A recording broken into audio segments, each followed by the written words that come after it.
सांगली पोलिसांकडून 2.15 कोटींचे अंमली पदार्थ जाळून नष्ट.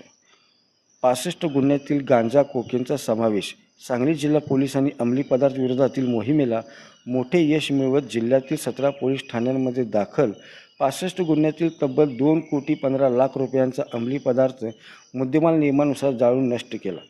या कारवाईत 1021 किलो गांजा आणि 276 ग्रॅम कोकेन असा मुद्देमाल नष्ट करण्यात आला. ही प्रक्रिया मिरज MIDC येथील Surya central treatment facility private limited येथे NDPS कायदा 1985 मधील कलम 52 नुसार पार पाडली. पोलीस अधीक्षक तुषार दोशी यांच्या मार्गदर्शनाखाली अंमली पदार्थ मुद्देमाल नष्ट समितीने ही कारवाई केली. यावेळी अपर पोलीस अधीक्षक कल्पना बारावकर, पोलीस उपअधीक्षक गजानन सरगर, स्थानिक गुन्हे अन्वेषण शाखेचे पोलीस निरीक्षक संजीव झाडे तसेच रासायनिक विश्लेषक, महाराष्ट्र प्रदूषण नियंत्रण मंडळ, वैद्यमापनशास्त्र विभाग आणि इतर संबंधित अधिकारी उपस्थित होते.